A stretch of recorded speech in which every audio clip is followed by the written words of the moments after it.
ফিরে এলাম বিরতির পর। যে খবরে নজর রাখবো, বাংলাদেশের সঙ্গে যোগাযোগ করছে পাক সরকার। বাংলাদেশের সাম্প্রতিক পরিস্থিতি নিয়ে দুই দেশের আলোচনা। সমস্যার সমাধান না হলে টি-20 খেলায় অংশগ্রহণের সিদ্ধান্ত পুনর্বিবেচনা করতে পারে পাকিস্তান। পাকিস্তানের স্পষ্ট অবস্থান, কোনো দেশকে ভয় দেখানো বা চাপ দেওয়া বরদাস্ত নয়। পাকিস্তানের দাবি, ভারত কোনো দেশকে প্রভাবিত করতে পারে না। পাকিস্তানের মতে বাংলাদেশের দাবি যুক্তিসঙ্গত।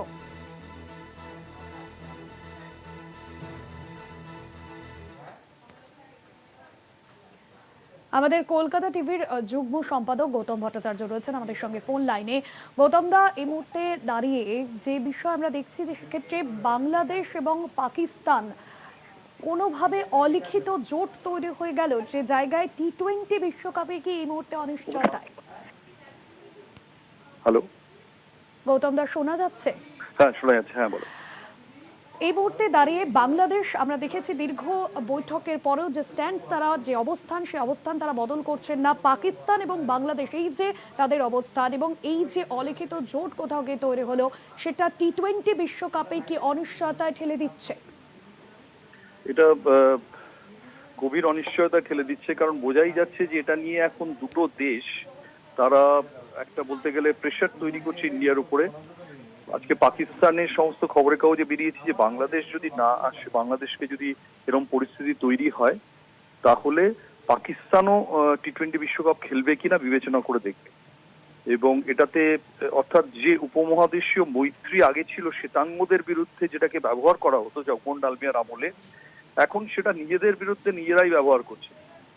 এবং যেটা দাঁড়িয়েছে যে বাংলাদেশের যিনি আসিফ জামাল, তিনি যোগাযোগ করেছেন, আসিফ নজরুল, তিনি যোগাযোগ করেছেন মহসিন নাকভির সঙ্গে, এবং এরা হয়ে গেছেন সেই নজরুলের একই বৃন্তে দুটি ফুলের মতন। এরা বলছেন যে আজকে পাকিস্তানের সব কাগজে মহসিন নাকভি শোনা যাচ্ছে খবর লিক করেছেন যে যদি বাংলাদেশের বিরুদ্ধে কোনো শাস্তিমূলক ব্যবস্থা নেওয়া হয় বা বাংলাদেশের অনুরোধ না মানা হয়, তাহলে পাকিস্তানও খেলবে কিনা চিন্তা করে দেখবে। এবং বাংলাদেশ খুব অদ্ভুত যে বাংলাদেশের যিনি সঙ্গীত সম্রাজ্ঞী রেজওয়ানা বন্যা চৌধুরী, তিনি কালকেও কলকাতা শহরে অনুষ্ঠান করেছেন। জয়া আহসান, বাংলাদেশের লিডিং অ্যাক্ট্রেস, তিনি এখানে এসে কাজ করছেন কলকাতায়।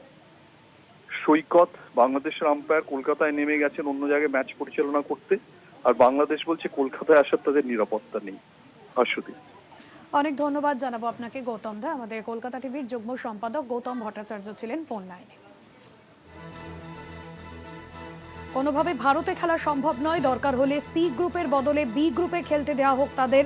শনিবারই আইসিসি কর্তাদের সঙ্গে বৈঠকে স্পষ্ট করে বলে দিয়েছে বাংলাদেশ ক্রিকেট বোর্ড। এবার বাংলাদেশের সাম্প্রতিক পরিস্থিতি নিয়ে পাকিস্তান সরকার, তারাও বাংলাদেশ সরকারের সঙ্গে যোগাযোগ করছে, এমনটাই সূত্র মারফত খবর পাওয়া যাচ্ছে। সেক্ষেত্রে পাকিস্তান সরকার, তারাও কিন্তু, অর্থাৎ পাক ক্রিকেট বোর্ড, তারাও কিন্তু টি-20 বিশ্বকাপ খেলবে কিনা তা নিয়ে ভাবনা চিন্তা করতে পারে বা তাদের সিদ্ধান্ত আবারও পুনর্বিবেচনা করতে পারে, এমনটাই সূত্র মারফত জানা যাচ্ছে। বাংলাদেশের সাম্প্রতিক পরিস্থিতি নিয়ে দুই দেশের মধ্যে আলোচনা, এবং যে জায়গায় দাঁড়িয়ে বাংলাদেশ এবং পাকিস্তান, এই দুই দেশ অলিখিত জোট তৈরি হয়েছে, সেক্ষেত্রে আগামীতে টি-20 বিশ্বকাপে কিন্তু এই মুহূর্তে গভীর অনিশ্চয়তায় বলে মনে করা হচ্ছে। বাংলাদেশের সাম্প্রতিক পরিস্থিতি নিয়ে দুই দেশের মধ্যে আলোচনা।